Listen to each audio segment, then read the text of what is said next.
16.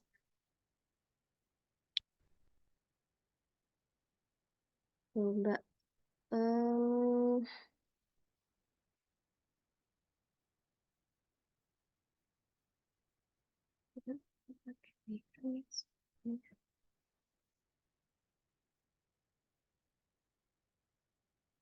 Baik, teman-teman bisa kita mulai ya.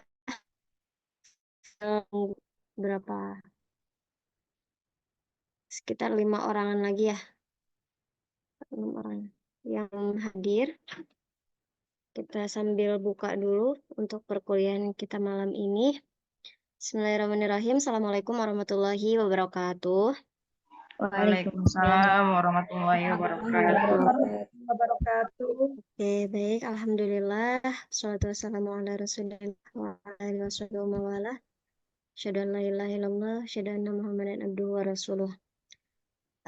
Teman-teman, karena ini pertemuan pertama tentunya dengan saya, berarti kita mau perkenalan dulu ya. Saya mau perkenalan dulu ya. Iya, Bu, harus, Bu. Iya dong, harus ya. Oke. Baik, perkenalkan, nama saya Rahma Zakiatul Munawaroh. Mungkin kalau teman-teman yang sudah lihat flyernya sudah tahu, di sini kita akan mengampu kelas mata kuliah apa? Ada yang tahu? Medlit. Ya, metode penelitian. Jadi di sini dalam satu pertemuan ini kita akan mengulas terkait dengan metode penelitian seperti itu. Nah, sekarang saya mau balik tanya, teman-teman di sini semester berapa? Semester 6, Ibu. Oh, semester 6. Berarti sudah mengampu mata kuliah Medlit ya? Iya, sudah, Ibu. Di semester berapa? Semester berjalan ini. Oh, semester ini. Oh, iya, oke. Di semester ini, oke. Oke, berarti nanti saya coba akan ulas tentang Medlit-nya, tapi terkait dengan mixed method atau metode penelitian. Di sini teman-teman udah pernah dengar gak istilah mixed method atau metode campuran? Belum, Bu. Belum? Ya, selain ada pendekatan penelitian dasar, ada kuantitatif, ada kualitatif. Nanti teman-teman juga akan mengenal apa itu mixed method atau metode campuran, seperti itu. Nah, sudah ada 20 orang ya.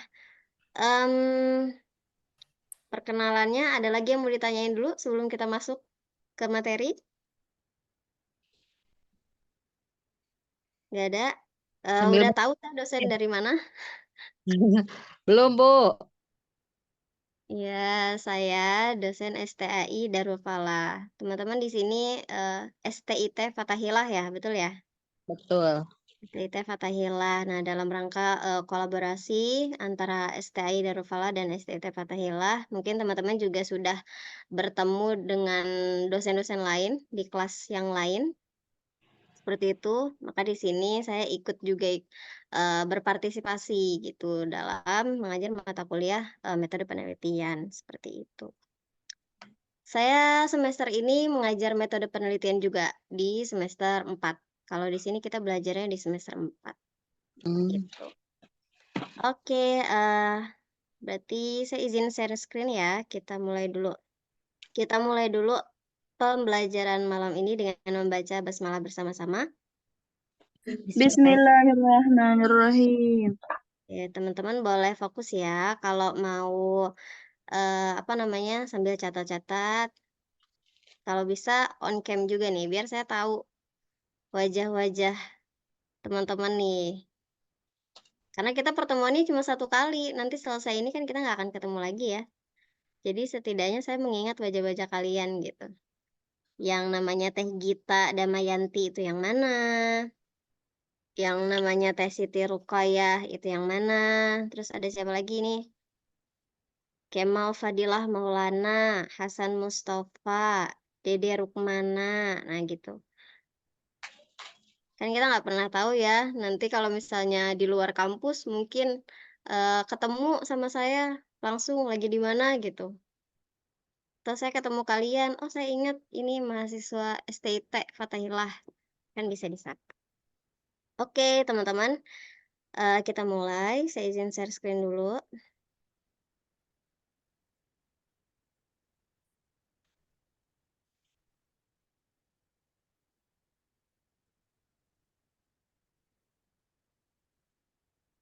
Nah,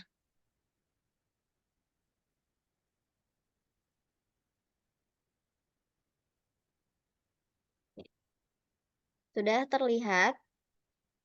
Sudah, Ibu. Sudah, oke. Baik, bismillahirrahmanirrahim. Pertemuan hari ini, pertemuan malam ini, kita akan mencoba mengenal terkait dengan metode penelitian campuran atau yang sering disebut dengan mixed method.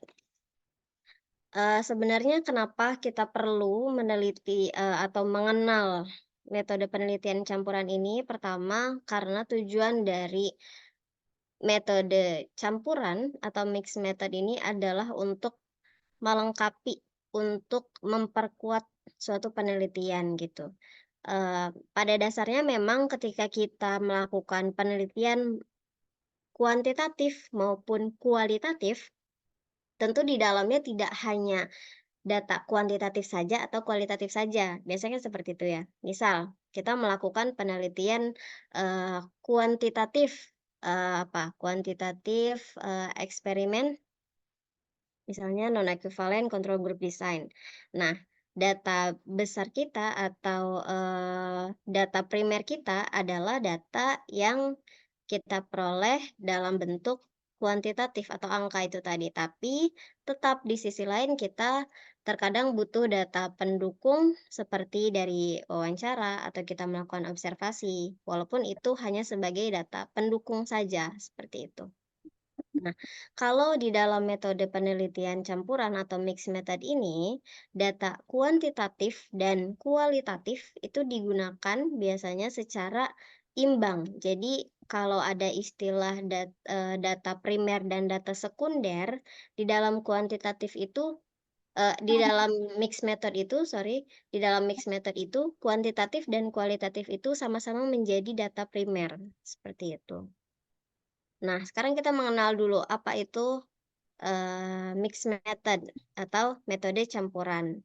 Ada di sini menurut John Creswell, di mana mixed method research adalah suatu pendekatan untuk menyelidiki masalah yang berhubungan dengan perilaku, sosial, ada kesehatan, dengan mengumpulkan dan menganalisis data kuantitatif dan kualitatif sebagai jawaban atas pertanyaan penelitian dan mencampur dua bentuk data dalam desain penelitian tertentu untuk menghasilkan hal baru dan lebih lengkap. Nah, ini lebih lengkap dibandingkan dengan memperoleh data kuantitatif atau kualitatif saja. Itu menurut siapa?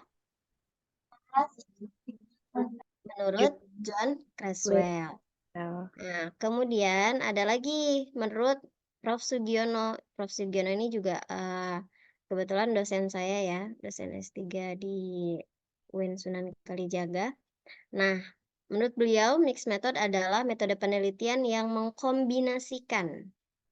mengkombinasikan antara dua metode penelitian sekaligus, dikombinasikan secara sekaligus, kualitatif dan kuantitatif dalam suatu kegiatan penelitian sehingga akan memperoleh data yang lebih lebih komprehensif, lebih valid, lebih reliable, lebih objektif, lebih mendalam, seperti itu. Itu yang disebut dengan mixed method. Coba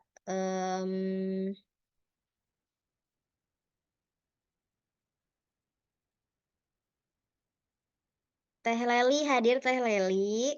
Teh Leli Ramadanti ada? Iya, Ibu. Ada. Coba Teh Leli keywords dari mixed method menurut Teh Leli apa?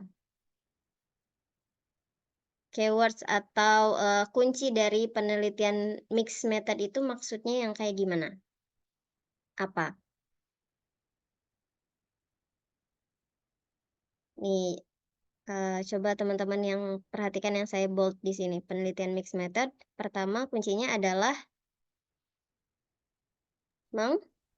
Mengkombinasikan mengkombinasikan secara sekaligus. sekaligus untuk mendapatkan hasil yang apa? Yang lebih Komprehensif, valid, reliable, reliable dan objektif. Oke, seperti itu ya dari segi pengertiannya. Kemudian urgensinya atau kapan harus kita lakukan penelitian mixed method ini? Nah, pertama, penelitian mixed method dilakukan ketika atau apabila kalian atau peneliti ingin melengkapi, memperkuat, memperluas, dan memberi makna dari hasil penelitian kuantitatif. Jadi semisal kita melakukan penelitian kuantitatif, namun di dalam hasil data kuantitatif itu kita merasa data yang kita peroleh itu belum kuat atau belum reliable seperti itu. Kemudian kita perlu adanya penguatan dengan apa? Mencari data yang bentuknya kualitatif. Pun sebaliknya, perlu dilakukan mixed method apabila nomor 2, apabila peneliti ingin melengkapi, memperkuat, dan lain sebagainya, dan membuktikan hipotesis yang diperoleh dari hasil penelitian kualitatif. Pun ketika kita melakukan penelitian kualitatif, menganalisis suatu kurikulum misalnya, atau menganalisis suatu fenomena di sekolah.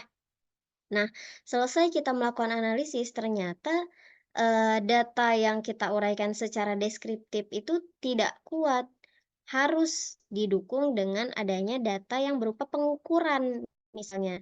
Nah, pengukuran itu kan sifatnya kuantitatif. Maka setelah kita melakukan yang tadi analisis, hasil datanya kualitatif, maka kita perlu adanya tambahan data kuantitatif. Disitulah kita harus melakukan yang namanya mixed method atau menerapkan mixed method.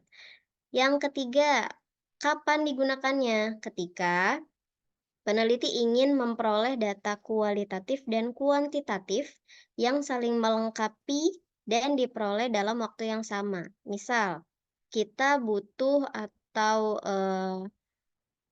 hanya memiliki waktu yang terbatas untuk melakukan penelitian, misalnya jangka waktu 3 bulan saja. Dalam jangka waktu 3 bulan, penelitian yang harus atau data yang harus kita peroleh itu sudah harus data kuantitatif dan kualitatif misalnya, karena kita mengejar kekompletan atau kekuatan dari data tersebut gitu. Tapi karena waktunya terbatas, maka kita bisa lakukan itu secara bersamaan seperti itu. Yang ketiga, apabila peneliti ingin melakukan penelitian yang bersifat proses dengan metode kualitatif dan meneliti produk dengan metode kuantitatif, seperti itu. Selanjutnya, nah ini coba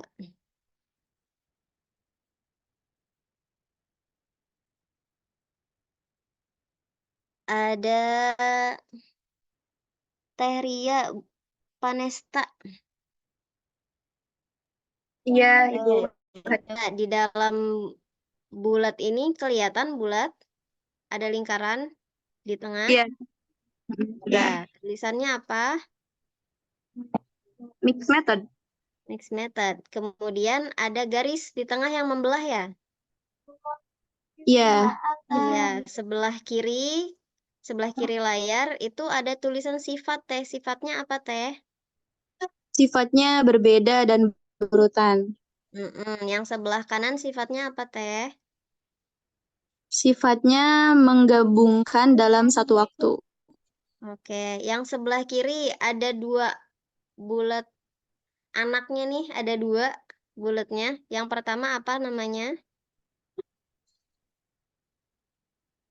Sequential exploratory dan yang Yang keduanya kedua sequential explanatory. explanatory. Explanatory. Oke, yang sebelah kanan Teh. Ada 2 bulat lagi juga nih. Ada 2 lingkaran. Yang pertama apa? konkuren triangulasi ya. Yang Dan bawah yang keduanya konkuren embedded. embedded. Eh, Oke. embedded. Oke. Oke, terima kasih Teria. Nah, Iya, tadi sudah Ibu. dibaca ya oleh Teria sekilas bahwa di sini gambar ini menunjukkan varians atau jenis dari mixed method atau metode campuran. Dilihat dari sifatnya, yang sebelah kiri itu sifatnya berbeda dan berurutan. Ada apa aja? Ada sequential exploratory yang pertama. Yang kedua ada sequential explanatory. Itu sifatnya berbeda dan berurutan. Yang sebelah kanan sifatnya apa? Menggabungkan dalam waktu yang sama atau dalam satu waktu. Apa aja jenisnya? Ada concurrent triangulasi atau sering kita sebut apa namanya? Metode campuran konvergen. Kemudian ada concurrent embedded. Nah, apa sih yang dimaksud dari 4 jenis ini? Bedanya apa sih? Coba kita perhatikan di keterangan sebelah kiri, paling kiri. Yang pertama ada sequential exploratory. Sequential exploratory yang tadi sifatnya berbeda dan berurutan, berarti dia punya urutan. Urutannya apa? Yang pertama, dalam penelitian sequential exploratory dilakukan penelitian secara kualitatif terlebih dahulu. Jadi, peneliti di sini melakukan pengamatan atau penemuan dulu secara kualitatif. Setelah diperoleh data secara kualitatif, barulah kemudian peneliti melakukan pemerolehan data secara kuantitatif atau mengukur dan membuktikan. Seperti itu. Itu adalah tahapan dari jenis apa? Sequential exploratory. Nah, yang kedua ada sequential explanatory. Bedanya apa? Bedanya kebalikan dari exploratory. Kalau exploratory awalnya kualitatif baru kuantitatif. Kalau explanatory kebalikan. Yang pertama dilakukan adalah mengukur, yaitu untuk memperoleh data kuantitatifnya dulu. Setelah diperoleh data kuantitatif, barulah kemudian peneliti melakukan pengamatan, mengamati yang nantinya datanya adalah kualitatif. Seperti itu. Coba sejauh ini Teh Iis Nurjana ada? Ada Ibu. Ada. Coba Teh Iis sequential exploratory tadi kayak gimana Teh Iis? Sequential exploratory itu jadi kita melakukan penemuan dulu secara kualitatif, kemudian mengukur tersebut dengan kuantitatif gitu ya Ibu. Iya, jadi tahapan pertamanya penemuan data secara kualitatif. Baru setelah itu kita mencari data yang bentuknya Kuantitatif. kuantitatif. Oke. Coba Kang Hasan Mustafa ada?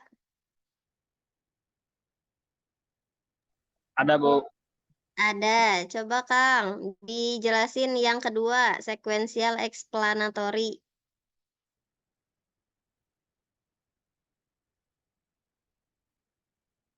Mana sih? Yang mana ya? Sequential explanatory nih, depannya tadi. Kalau yang exploratory, kualitatif dulu baru kuantitatif. Kalau explanatory kayak gimana?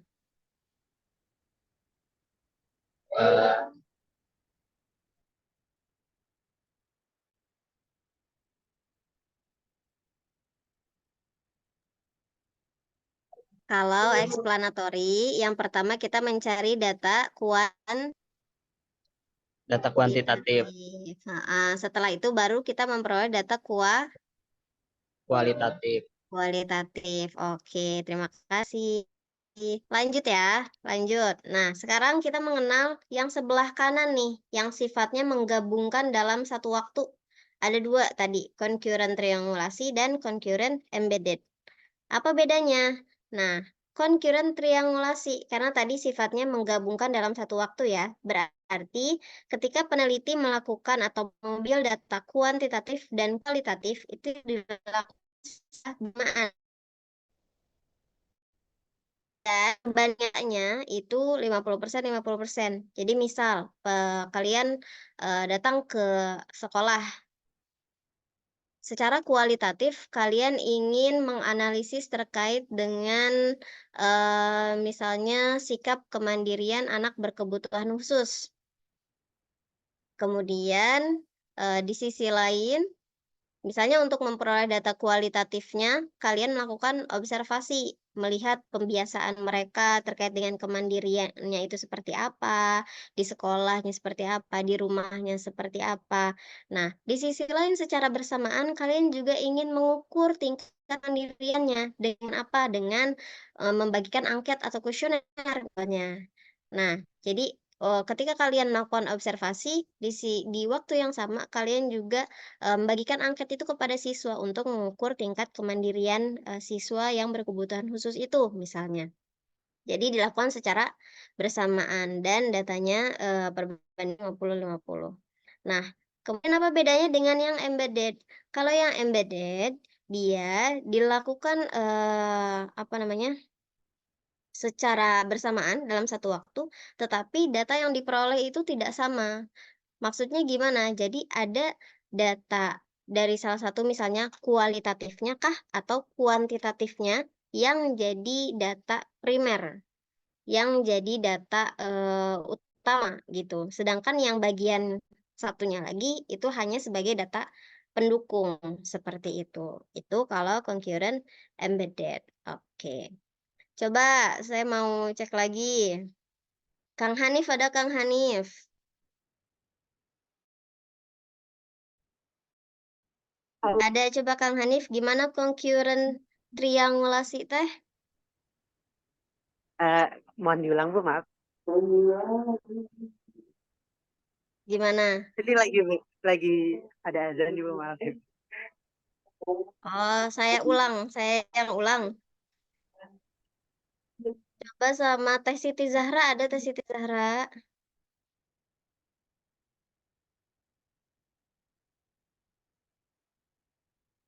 Teh Siti Zahra?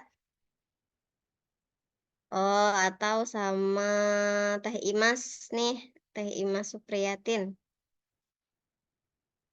Ya, Ibu Hadiroh. Hadiro, oke. Teh Imas, gimana concurrent triangulasi Teh? Yang triangulasi itu data yang diperoleh antara kualitatif dan kuantitatif itu sama, Bu.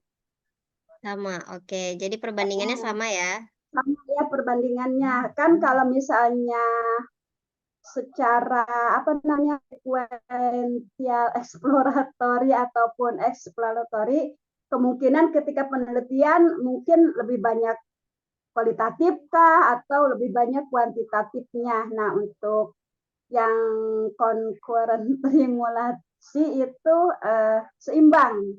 Jadi antara kualitatif dan kuantitatif itu perbandingannya 50-50. Oke, terima kasih Teh Mas.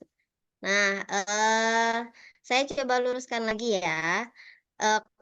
Betul tadi yang Mas sampaikan bahwa concurrent triangulasi itu data yang diperolehnya seimbang antara kuantitatif dan kualitatif. Nah, dan apa kuncinya di sini sifatnya?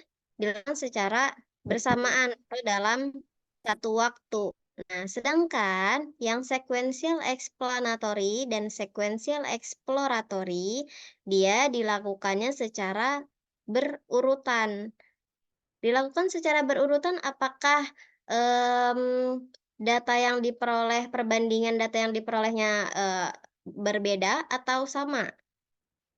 Data yang diperoleh dalam sekuensial, baik itu exploratory maupun explanatory, perbandingannya sama ya, seperti triangulasi. Jadi, antara data kuantitatif dan data kualitatif itu, kedudukannya sama-sama primer. Hanya saja yang membedakan apa dengan concurrent ini tadi, berurutan. Kalau sekuensial itu misalnya kualitatif dulu baru kuantitatif, atau kuantitatif dulu baru kualitatif.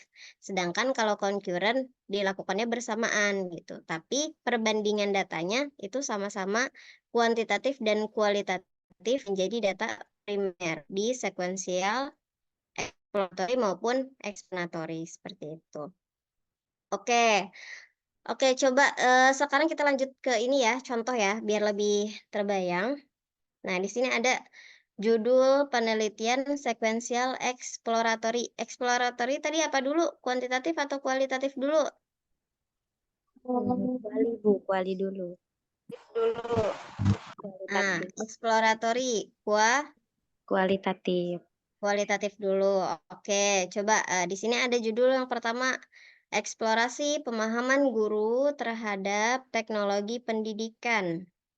Studi kasus di SD, studi sekuensial eksploratory. Eksplorasi pemahaman guru terhadap teknologi pendidikan. Dalam penelitian ini berarti apa? Peneliti melakukan pertama analisis dulu ya. Analisis pemahaman guru itu seperti apa sih di satu sekolah misalnya.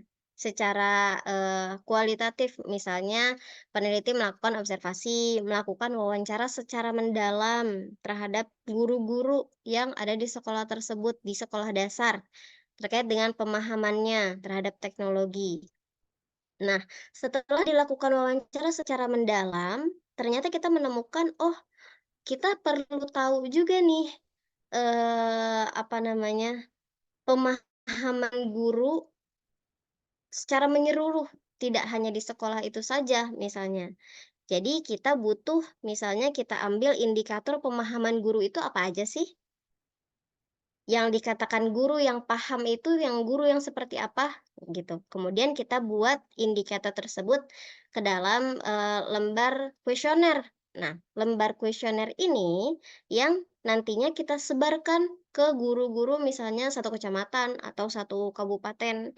Jadi dari hasil wawancara yang mendalam terkait dengan pemahaman guru terhadap teknologi, kemudian kita buat angket, kita sebarkan lebih luas sehingga kita memperoleh data apa? Kuantitatifnya. Tadi data kualitatifnya dari hasil wawancara mendalam. Kemudian kita perkuat dengan data kuantitatifnya dari lembar angket atau kuesioner yang kita sebarkan. Contohnya seperti itu. Itu yang disebut dengan apa? Penelitian sekuensial eksploratory. Jadi kualitatif dulu baru kuantitatif. Seperti itu. Contoh yang apa nih? Persepsi dan pengalaman siswa terhadap pembelajaran online, studi kualitatif dan kuantitatif di sekolah menengah pertama. Nah, karena judulnya sekuensial exploratory, berarti data yang pertama diperoleh adalah data Kualitatif. kualitatif. Iya. Nah, pertama berarti melakukan apa peneliti? Melakukan tadi Wawancara. bisa dengan observasi dan juga wawancara terkait dengan bagaimana sih pandangan siswa terhadap pembelajaran online. Diwawancara nih siswanya secara mendalam. Menurut mereka pembelajaran online itu menyenangkan nggak sih? Efektif nggak sih? Bisa meningkatkan komprehensif mereka nggak sih? Atau justru malah pembelajaran online itu menghambat mereka? Karena nggak semua anak punya gadget misalnya. Atau nggak semua anak kuotanya stay terus gitu, ada terus gitu. Nah, itu diwawancara secara mendalam. Kemudian setelah itu setelah dilakukan pemerolehan secara kualitatif melalui wawancara mendalam tadi, data kuantitatifnya dengan apa? Misalnya, tadi bisa dengan angket atau kuesioner terkait dengan bagaimana pengalaman mereka selama melakukan pembelajaran online, seperti itu. Akhirnya diperolehlah data kuantitatif, sehingga di akhirnya disimpulkan bahwa oh ini persepsi dan pengalaman siswa terhadap pembelajaran online itu seperti ini, seperti itu.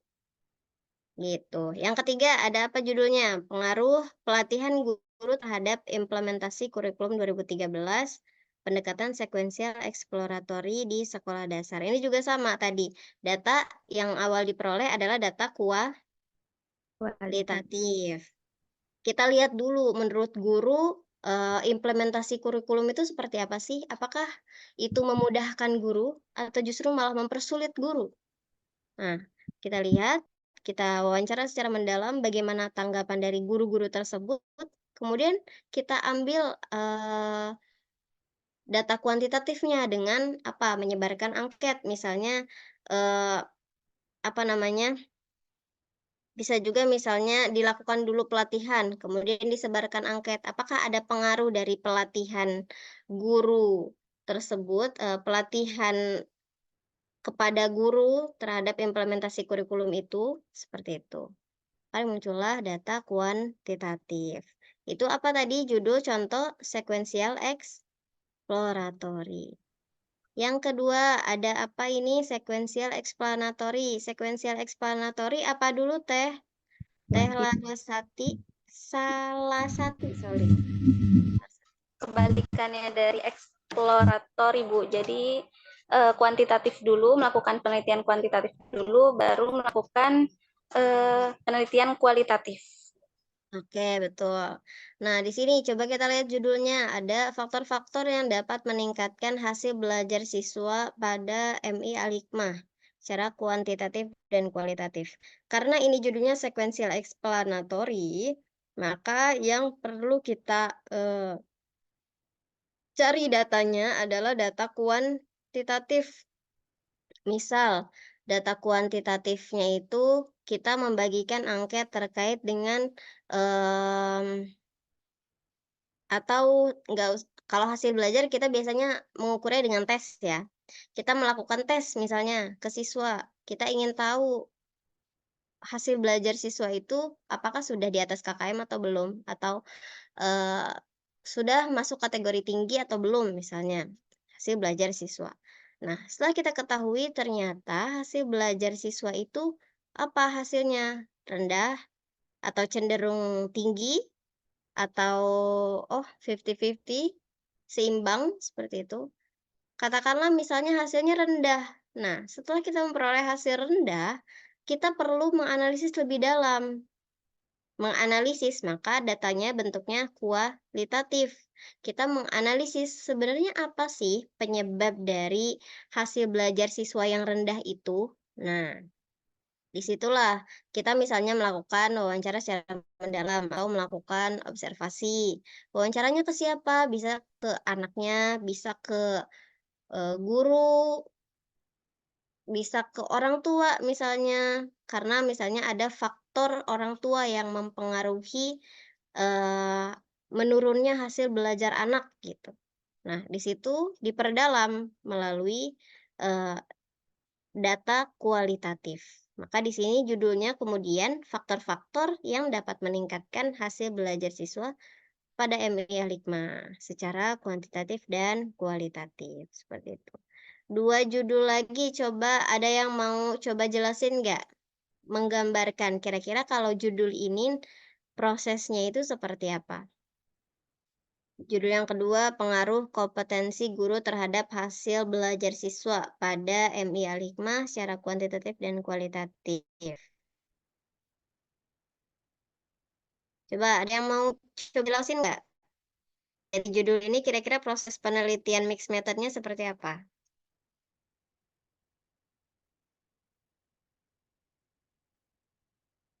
Ada?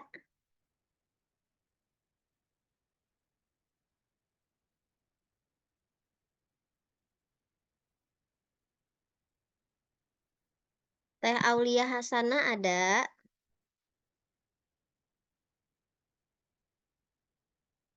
Hadir. Hadir. Oke, Teh Aulia mau coba?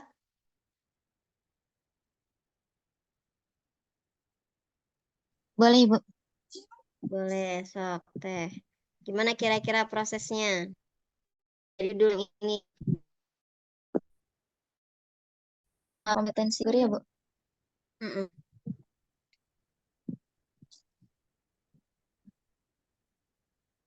Dari segi penelitiannya, Bu. Ya, kira-kira kalau karena ini sequential explanator, berarti data apa dulu nih yang kita cari? Berarti kuanti ya, Bu. Kuantitatif. Mengukur apa kira-kira? Mengukur dari hasil belajar siswa. siswa. Oke, setelah diperoleh hasil belajar siswa, kemudian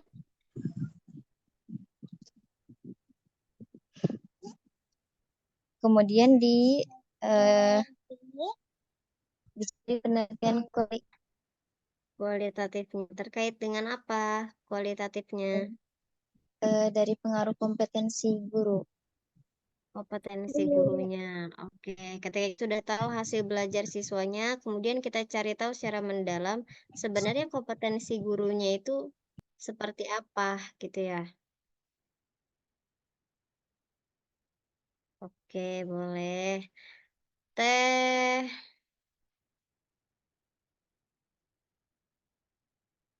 Kang Dede Rukmana ada? Hadir, Bu. Iya, coba Kang, yang judul nomor 3. Judul yang ini ya, Bu.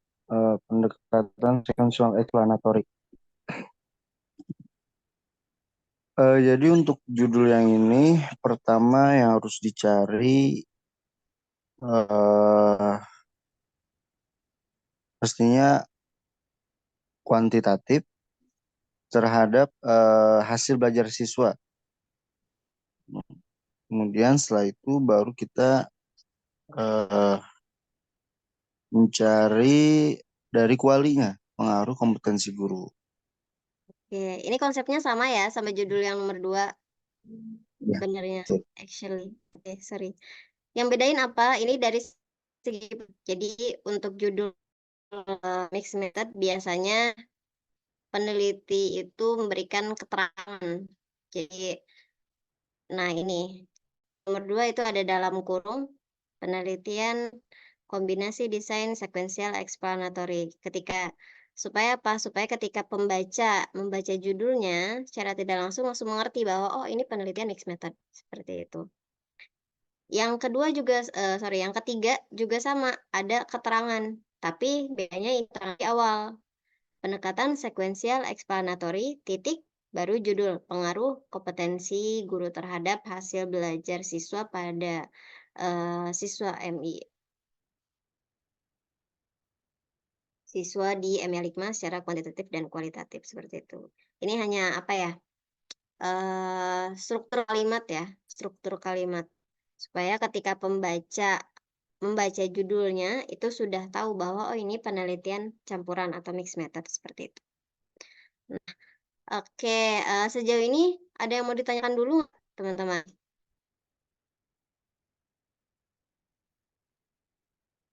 Atau sudah mengerti semuanya? Sudah mengerti ya? Atau Insya mau Allah, ada yang Bu. ditanyakan dulu? Gimana Bu Imas? Ya, insya Allah. Insya Allah, oke, oke, bagus. Kalau gitu kita lanjut ya, kita coba lanjut ke rumusan masalah. Oke. Ini contoh rumusan masalah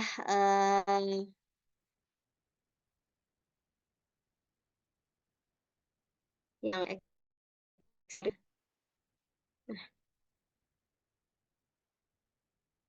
Nah, ini contoh rumusan masalah eksploratory.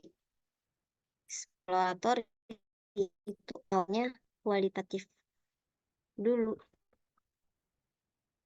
baru kuantitatif.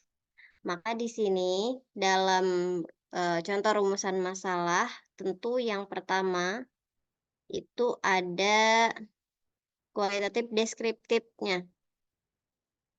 Kalau rumusan masalah teman-teman udah belajar kan rumusan masalah itu kan ada deskriptif, ada asosiatif, ada apa lagi?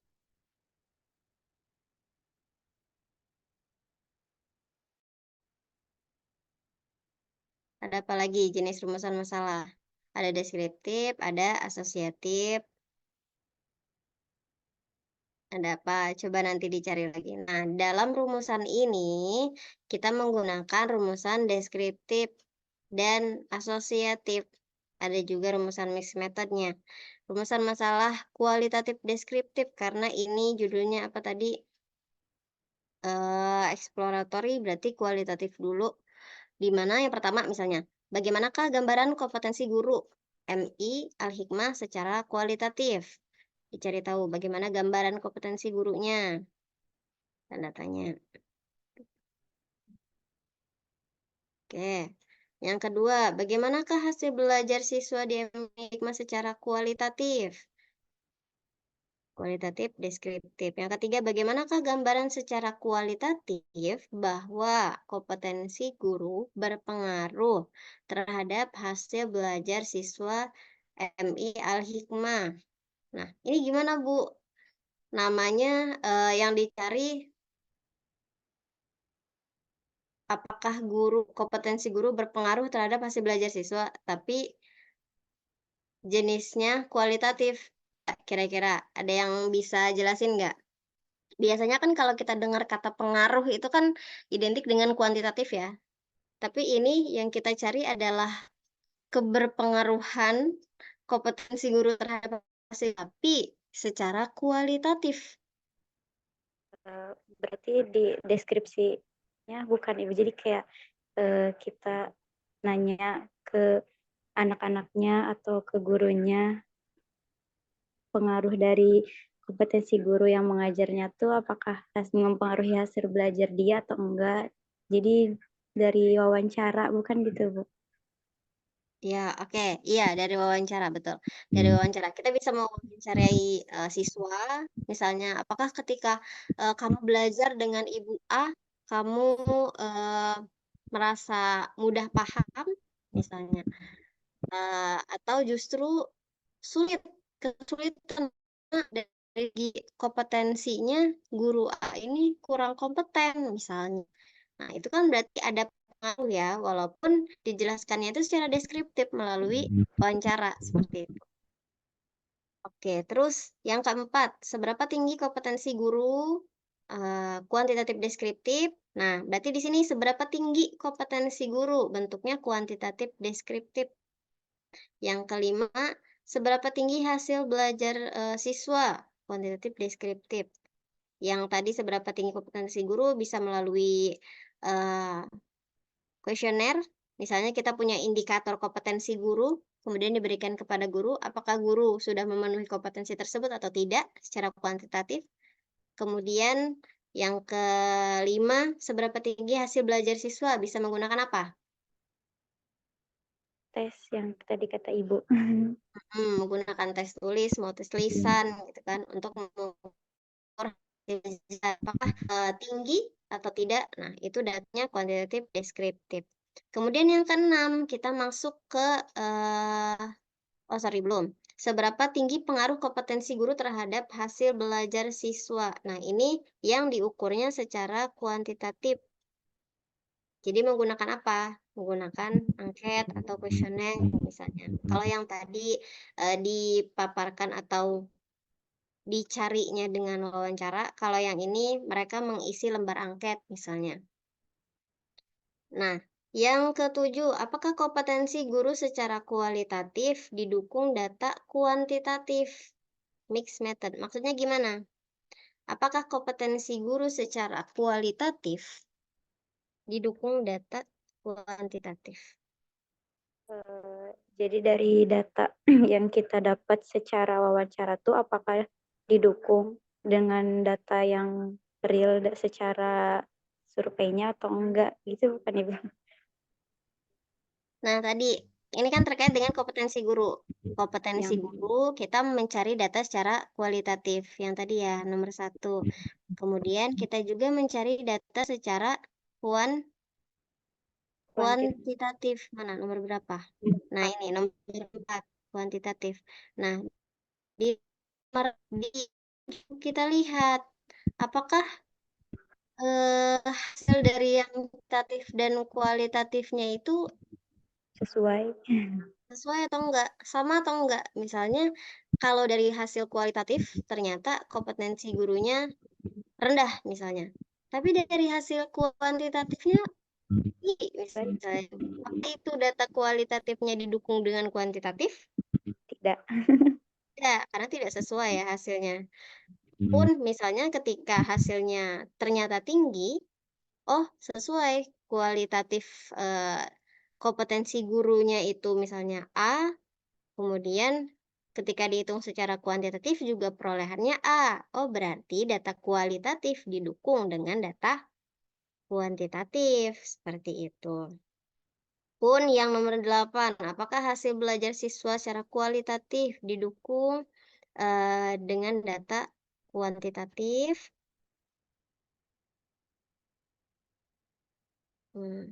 Seperti itu tadi konsepnya. Kemudian, apakah pengaruh kompetensi guru terhadap hasil belajar siswa secara kualitatif didukung data kuantitatif? Yang ke-10, adakah variabel-variabel lain yang berpengaruh terhadap hasil belajar siswa? Kalau nomor 10 itu rumusan masalah tambahan ya, karena tidak menutup kemungkinan bahwa ketika kita hanya menentukan variabel dependen dan independen, misalnya tadi kompetensi guru dan hasil belajar siswa, tetap saja ada pengaruh dari variabel-variabel lain yang mungkin juga muncul gitu. Karena kalau kita bicara penelitian kualitatif itu kan sifatnya bebas ya. Jadi tidak terikat dengan suatu variabel gitu. Sedangkan kalau kuantitatif itu kan kebalikannya, kuantitatif sudah pasti terikat dengan suatu variabel. Jadi ketika sudah menentukan ingin meneliti A, maka sampai akhir pun A yang diteliti. Tapi kalau kualitatif karena sifatnya bebas, maka ketika di awal kita meneliti A, bisa jadi hasil akhirnya itu Z misalnya. Nah, karena ini konsepnya adalah kuantitatif dan kualitatif, ada penelitian kuantitatifnya, ada kualitatifnya, maka tidak menutup kemungkinan untuk data kualitatif itu menemukan variabel-variabel lain yang mempengaruhi variabel yang sudah ditentukan. Seperti itu. Oke. Lanjut contoh yang ini.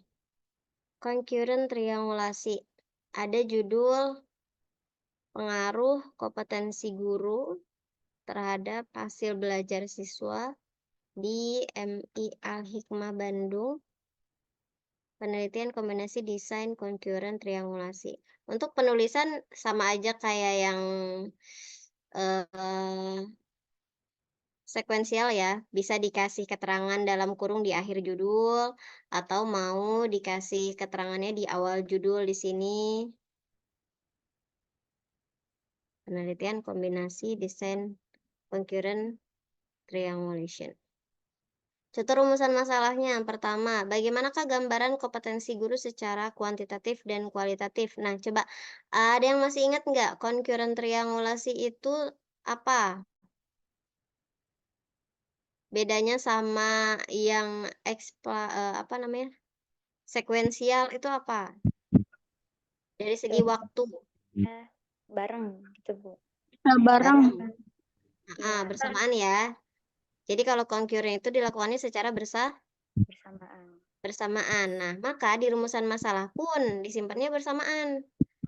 Kalau yang tadi sekuensial ini ada urutannya, pertama kualitatif dulu. 1, 2 kualitatif. Nomor 3 kualitatif. Nomor 4, 5, 6 kuantitatif. Nomor 7, 8, 9 mixed method. Nah, kalau di sini bersamaan. Bagaimanakah gambaran kompetensi guru secara kuantitatif dan kualitatif? Jadi langsung ditulisnya secara kuantitatif dan kualitatif gitu. Kemudian yang kedua, bagaimanakah gambaran hasil belajar siswa secara kuantitatif dan kualitatif? Lebih simpel ya sebenarnya, karena dia dilakukannya bersamaan. Yang ketiga, bagaimanakah pengaruh kompetensi guru terhadap hasil belajar siswa di MI Al-Hikmah Bandung secara kuantitatif dan kualitatif? Lagi-lagi bersamaan. Kemudian yang keempat, jangan lupa tadi, adakah variabel lain yang mempengaruhi terbentuknya hasil belajar siswa di MI Al-Hikmah Bandung? Seperti itu. Oke, sejauh ini ada yang mau ditanyain dulu?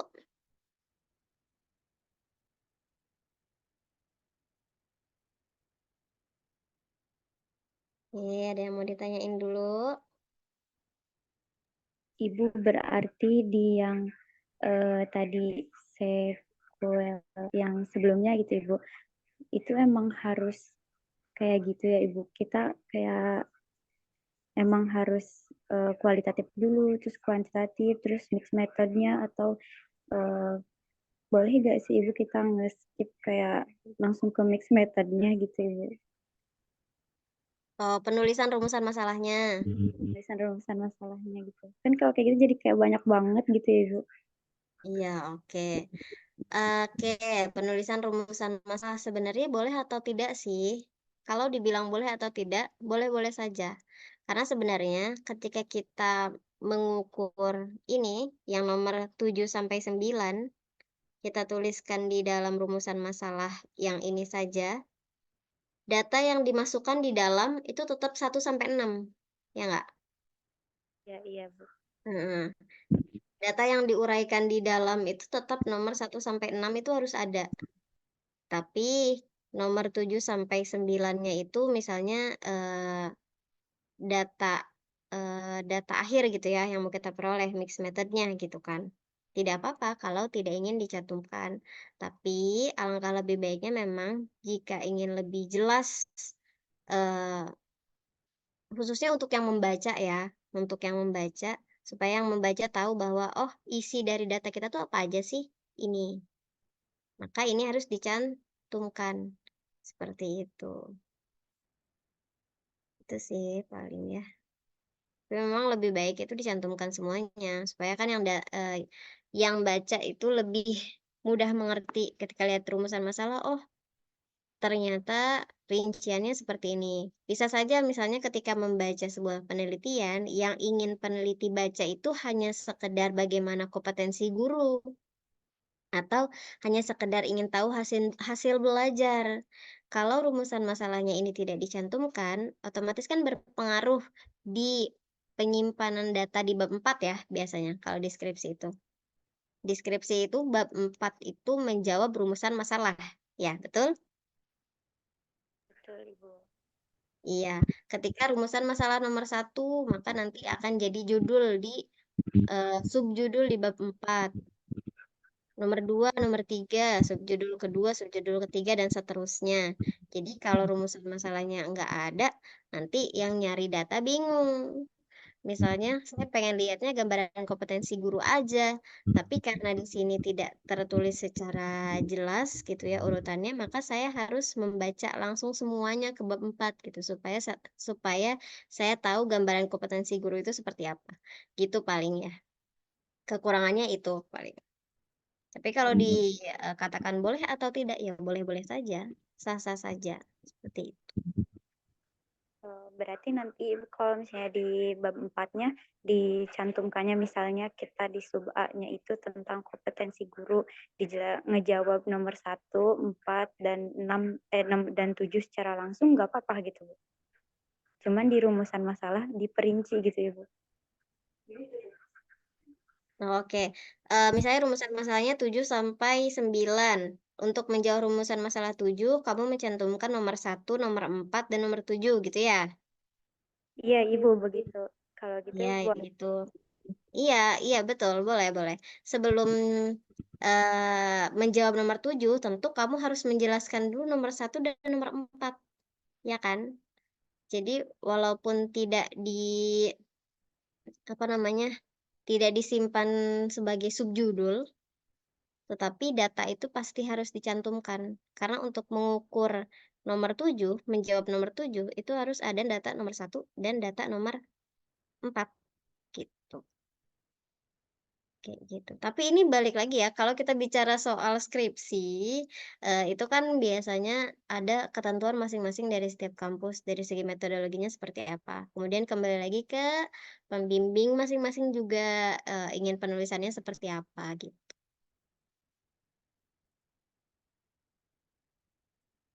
Gitu. Ada lagi yang mau ditanyain?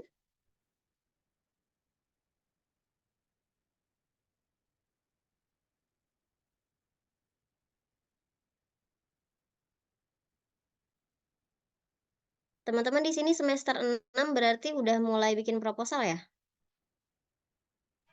Iya, Atau Ibu. ada yang udah sempro? Baru bikin. Oh, baru bikin. Berarti output mata kuliah kalian semester ini itu proposal ya? Iya. Iya. Coba, ini kan masih ada waktu setengah jam lagi ya. Ada yang mau konsultasi mungkin terkait dengan proposalnya, boleh. Kalau dirasa materi kita hari ini tentang mixed method sudah dipahami, mungkin kita bisa ngobrol lebih santai terkait dengan proposal kalian.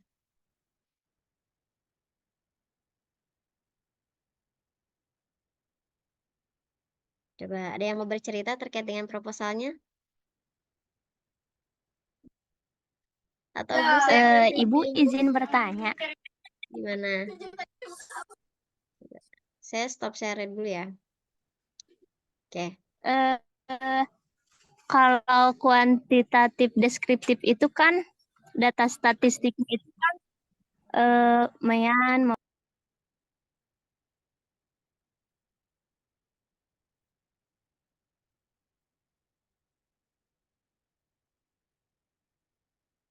Di mute Teh Ana. kan kalau kuantitatif deskriptif itu kan data statistiknya itu kan mean, modus sama median gitu ya Ibu. Berarti itu tuh ada hipotesisnya apa enggak gitu. Kan kalau kuantitatif asosiatif itu kan pasti ada hipotesisnya kan, karena kan data statistiknya itu kan ada R hitung, ada R tabel gitu. Tapi kalau kuantitatif deskriptif itu ada hipotesisnya apa enggak?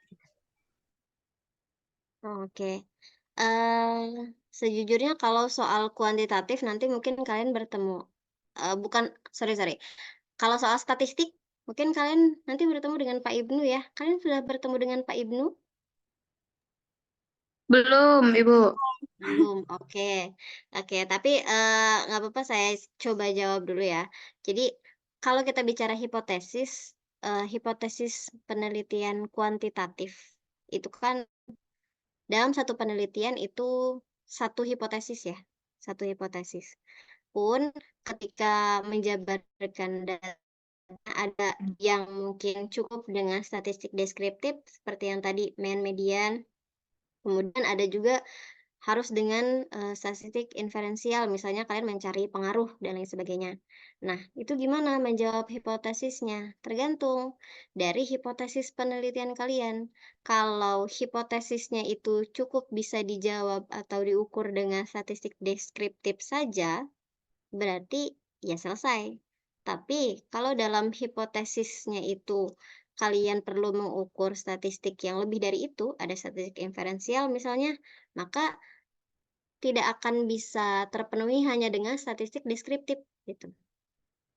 Jadi harus ada hitungan inferensialnya, misalnya seperti itu. Kalau kuantitatif itu. Jadi hipotesis kuantitatif itu biasanya satu ya dalam penelitian itu.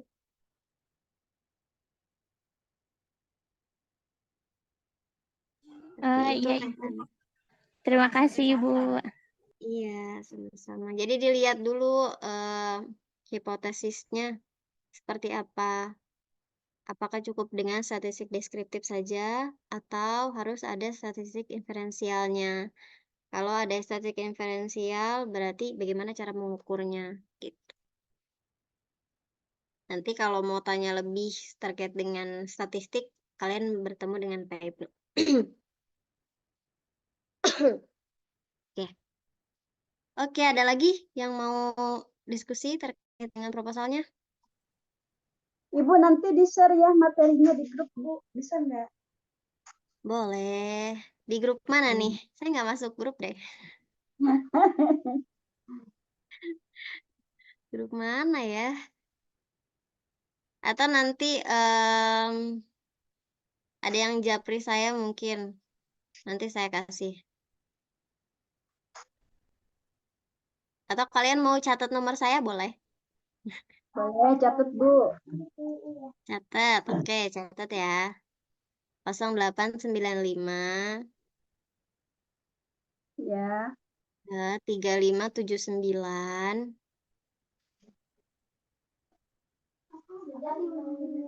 888 8-nya ada 3 77.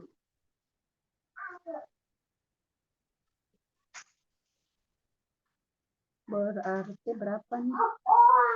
13 ya kalau nggak salah. 0895 3579 888 77. Nanti boleh satu orang japri, nanti saya kirim PPT-nya. Ya, siap Ibu. Ya, sama-sama ya. Teman-teman, terkait dengan apa namanya mixed method ini, sebenarnya memang kalau kita bicara apakah harus mixed method untuk mahasiswa S1 gitu ya, kok kayaknya berat banget misalnya gitu, dari teman-teman merasa terlalu complicated gitu mixed method ini. Sebenarnya memang untuk tingkat kesulitan mixed method itu sering kali digunakannya untuk penelitian tesis atau disertasi S2 atau S3. Tapi tidak menutup kemungkinan juga ketika variabel yang kalian gunakan itu sederhana, misalnya hanya satu variabel saja gitu ya, itu juga bisa digunakan untuk skripsi seperti itu. Biasanya kan kalau di tesis, misalnya dia pakai mixed method, tapi variabelnya ada banyak, lebih complicated, misalnya variabel Y-nya ada 2, X-nya 2, atau Y-nya 1, X-nya 1, Y-nya 3, bahkan seperti itu. Jadi lebih complicated. Kalau kalian ingin menggunakan mixed method dengan variabel yang sederhana, saya rasa masih sangat bisa digunakan untuk menyelesaikan skripsi. Bahkan bagus. Kenapa? Karena data yang kita peroleh itu jadi lebih kuat gitu, jadi lebih kompleks gitu. Jadi kualitas penelitiannya pun akan lebih bagus, lebih baik gitu. Seperti itu.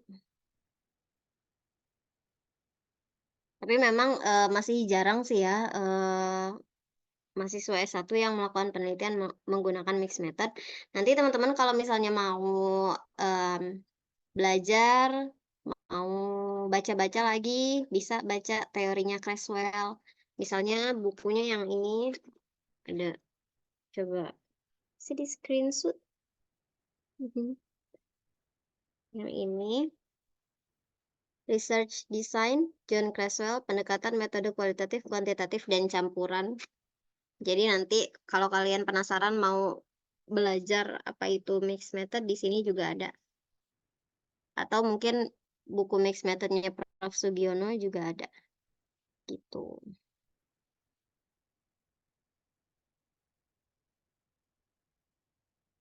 Di malam sebelumnya ada yang kelas jam segini juga Kak? Kebetulan kalau malam sebelumnya libur di hari Senin ada dosen tamu juga. Oh, di hari Senin ada. Jamnya sama, jam 18.30. Iya, Kita 18.30 sampai 20.00 ya? iya betul. Oke, berarti masih ada waktu nih 17 menit. Ya, yang mau sharing proposalnya boleh. Atau Bu, saya mau udah paham, udah tinggal ngerjain beres. Alhamdulillah atuh ya. Atau Alhamdulillah. diem karena pusing semua, Bu, ini tuh. Biasanya proposal itu masalah pertama itu nyari masalah. Susah ya nyari masalah? Ibu Afwan mau tanya Boleh. terkait masalah tadi kan kalau dari proposal saya itu kan mengambilnya itu dari masalah global. Nah, untuk solusinya itu bisa nggak sih dari hasil yang sekolah yang akan kita teliti?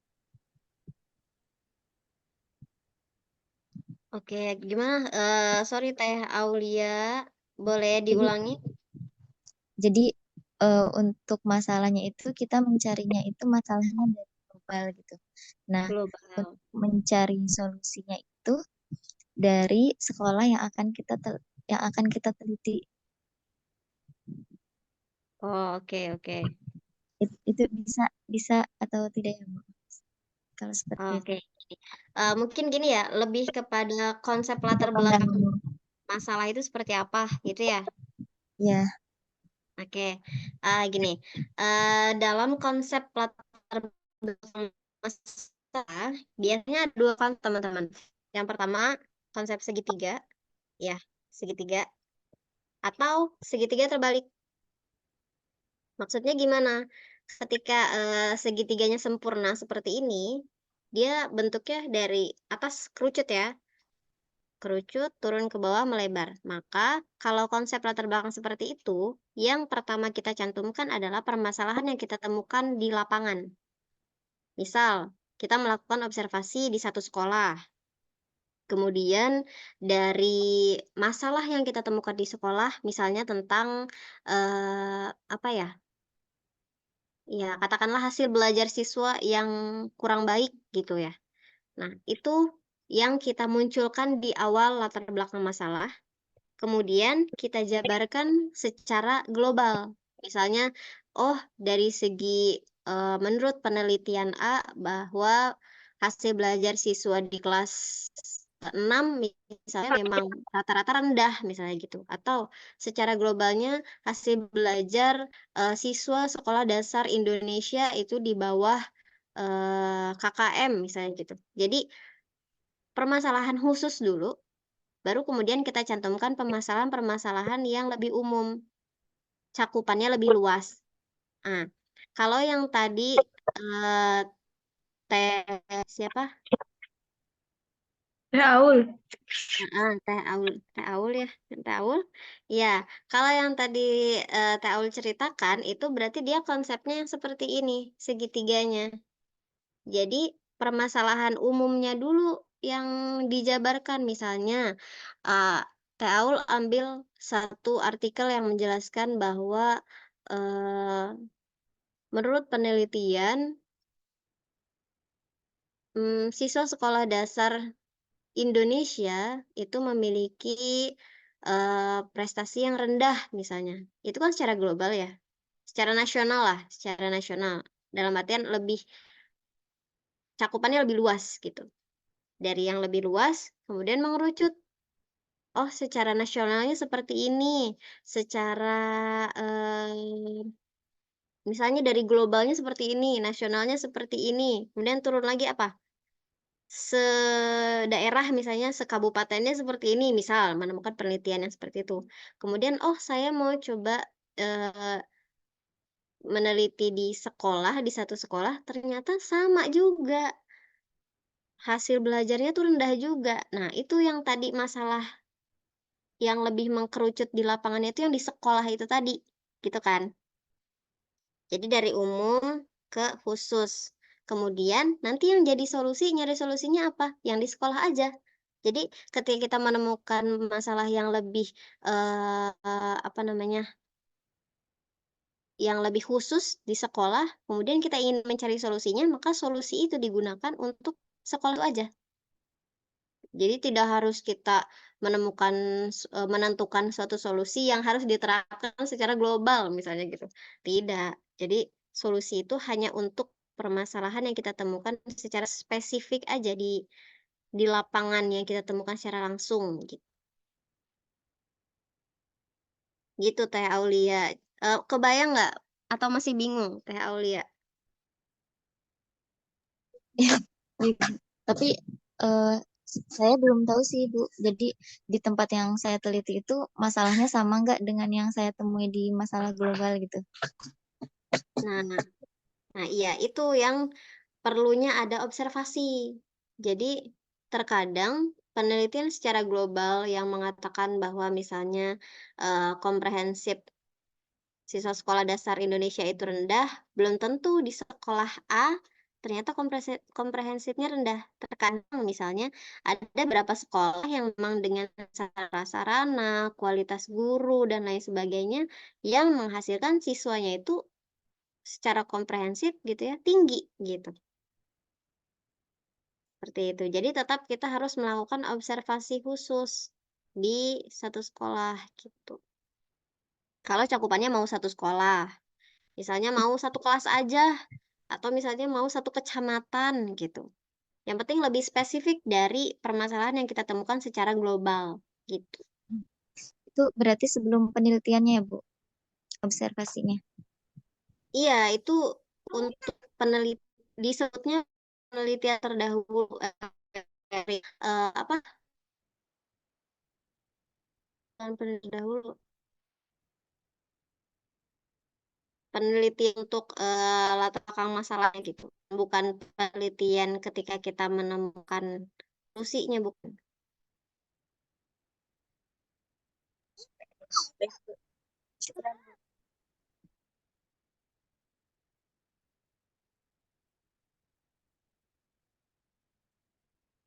Gitu.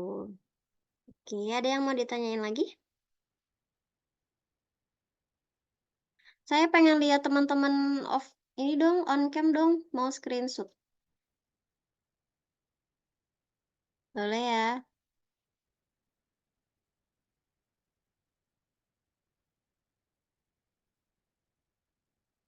Teman-teman jangan lupa isi absen. Udah isi absen?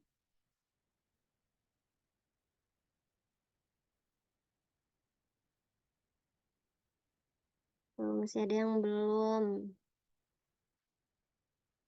Hayinuddin ada? Kang Dede Rukmana.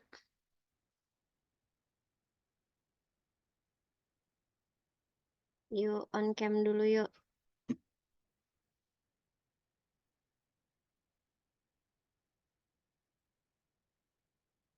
Oke, 1, 2. 1, 2. Oke.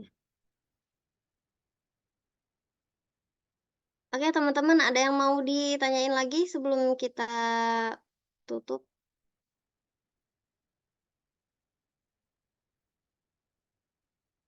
Ibu absennya di mana? Di Zoom nggak ada? Ini di forum chat. Udah Oh. dikirim ya, di-share sama Pak Helmi.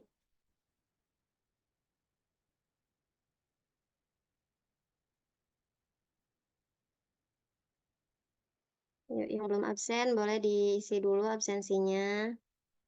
Nanti kalau udah leave dari Zoom, nggak bisa diklik lagi.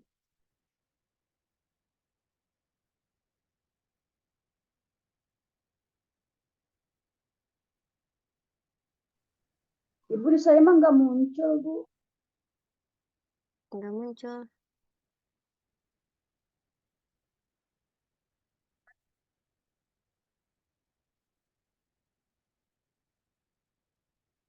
Ibu Soalnya maaf linknya linknya gitu nggak ada. di Hilang Bu linknya Bu. boleh Linknya linknya hilang. di ini aja dikirim WA aja boleh Oh sama gitu Bu. temannya sama yang lain boleh. Pak Helmi saya isi juga nggak ini? eh Tidak Bu, yang dosen ada khusus. Oh oke. Oke, terima kasih.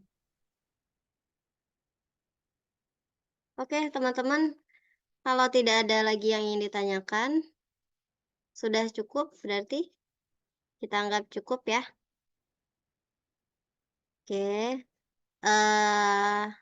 baik, terima kasih pada teman-teman semester 6. Ini prodi apa? PAI ya? PAI atau MPI dan PGMI.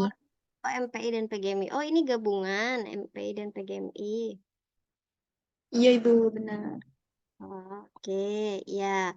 Pada mahasiswa STIT, prodi PGMI dan MPI, saya ucapkan terima kasih atas kehadirannya malam ini. Semoga apa yang saya sampaikan dapat dimengerti dan bisa diterapkan oleh teman-teman semuanya. Dan mohon maaf apabila ada yang kurang jelas. Nanti kalau mau ngobrol-ngobrol lebih dalam, mau japri saya boleh, silahkan. Seperti itu. Kita akhiri dulu pembelajaran kita malam ini dengan membaca hamdalah bersama-sama. Alhamdulillahirrahmanirrahim. Alamin. Oke, saya tutup ya. Semoga nanti next time kita ketemu lagi ya, insya Allah. Tutup dengan membaca. Wassalamualaikum warahmatullahi wabarakatuh. Waalaikumsalam. Waalaikumsalam warahmatullahi wabarakatuh. Terima kasih.